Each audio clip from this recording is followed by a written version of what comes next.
What's up guys, Master Sam here. This video is for my intermediate guys. So we're talking about green belt, blue belt, purple belt, maybe brown belt, maybe. Yeah, we'll throw brown belts in there. All right guys, let's warm up. It's gonna be 30 jumping jacks, mountain climber pairs, squats, push-ups.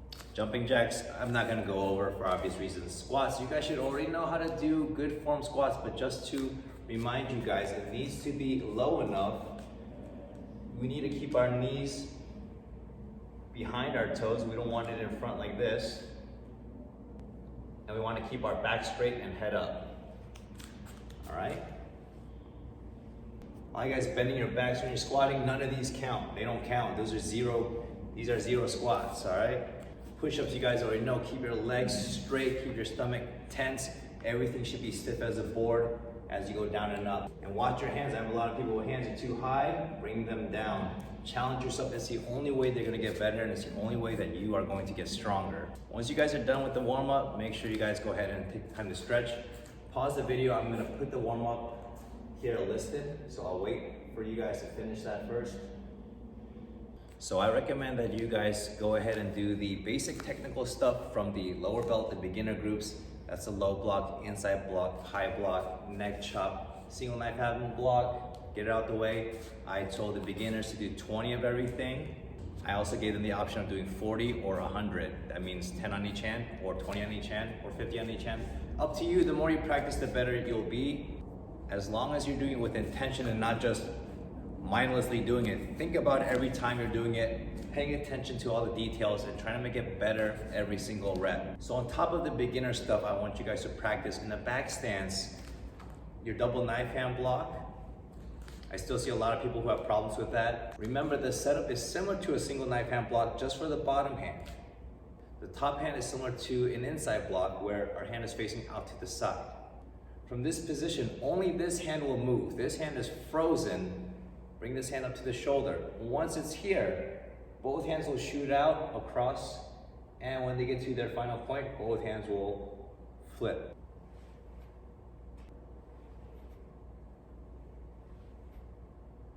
You can practice this in place over and over again. That's fine. You can do it switching sides, or you can do it just moving forward.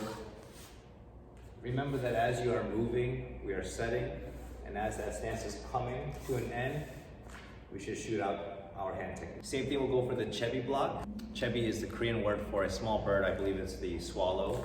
So this block is also known as a swallowtail block. Sometimes people will call it that. We're gonna do this in a front stance, so very similar. Hand will be out to the side. This one will be facing up, open. Similar to a high block, this will wipe it in front of my face and flip, but stay open. This one is like a neck chop or knife hand strike. Will come across and strike at the neck height.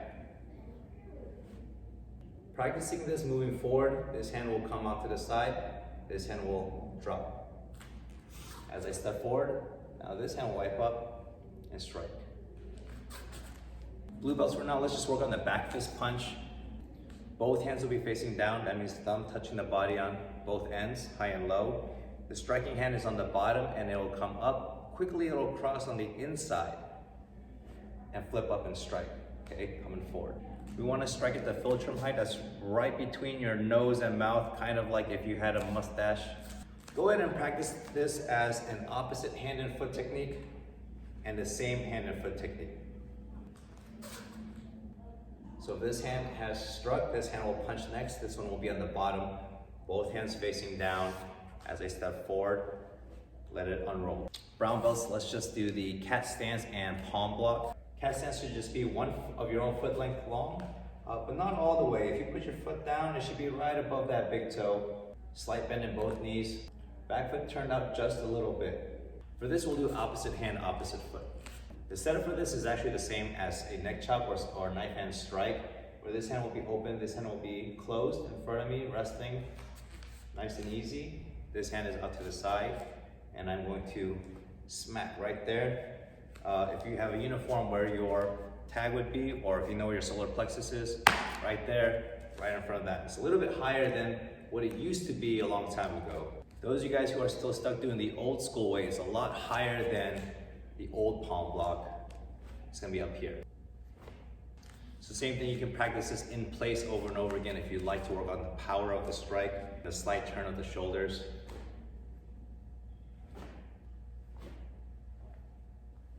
You could also practice it turning side to side. From here, turning, shift to here. So I had the beginners practice their basic kicks, front snap kick, axe kick, and back leg roundhouse kick in place. I want you guys to do them too. Everything is literally back leg kicking, Hwarang back into place. This way you don't need that much space to do all of them. Since you guys are intermediate, I'm going to say you should do 20 on each leg minimum. If you want to be more hardcore, you can ramp that number up. It's up to you guys. But I also want you guys to add in the back leg side kick and the back kick as well. For side kick, if you need to do it slowly, I'd rather you do it slowly and correct than just getting the numbers done and it's terrible. So remember step by step that with the side kick, we are going to bring it up like a front kick chamber. We're going to do a full pivot. That means my foot needs to flip all the way around 180 degrees. So if you're doing it slowly, you can make this an extra step just to get the hang of it.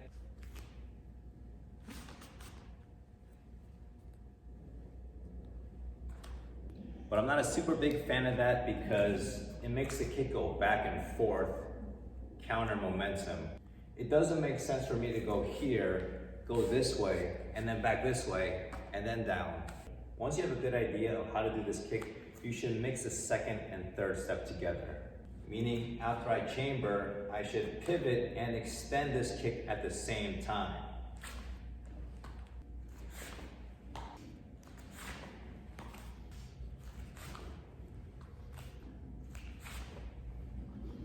This way you can keep your momentum going in one direction instead of two.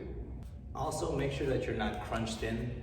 And when you do your side kick, we don't want this bend here. We call this a pocket. We want to make that nice and straight. All right, let's move on to back kick. I'm gonna face my target. Make sure that you guys have enough space for now since we're learning it.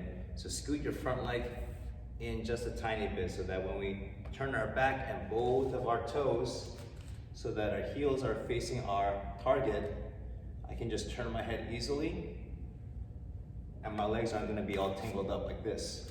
After I turn my head to the other side, I'm just gonna reach back with my kicking foot straight back into the target. Now this isn't a spinning side kick, so don't pick your knee up like you would for the side kick chamber. Wrong, that's a turning side kick. That is a real kick, but that's not what we're practicing right now. For the back kick, we're going to just tuck our leg in here and not bring it all the way out to the side. We're gonna keep our knees close together and just shoot back, boom. Kind of similar to how an uppercut punch would come from the bottom into the target. The back kick is gonna be a similar motion, just jabbing really quick, well, uppercutting real quick into the target. So scooch in, turn and pivot both feet, turn your head, knees tight, reach back, drop, and turn and face again.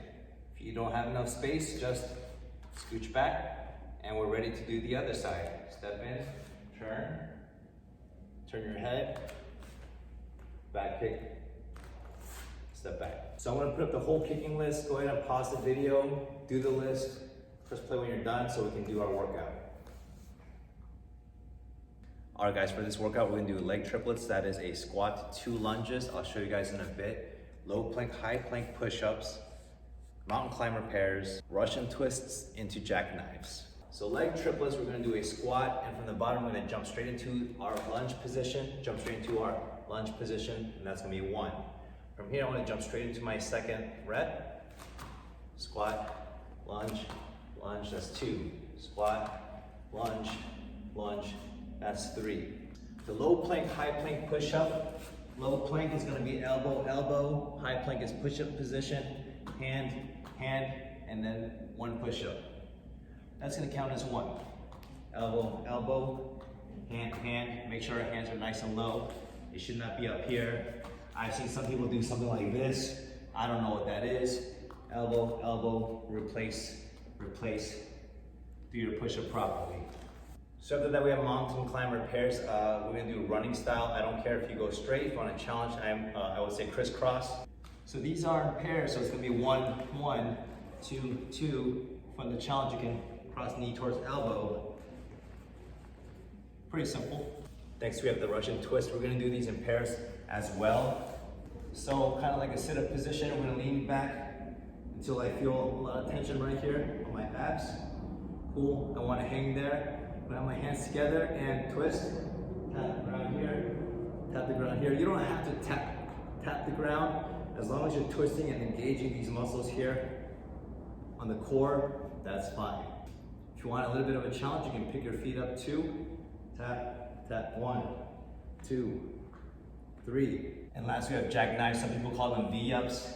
We're gonna lie all the way down. We're gonna start in our 6-inch position, nice and tight here in the core. Okay, we're gonna have our hands up, feet up. We're gonna meet right in the middle here. Now it's very easy to use my legs to do this motion.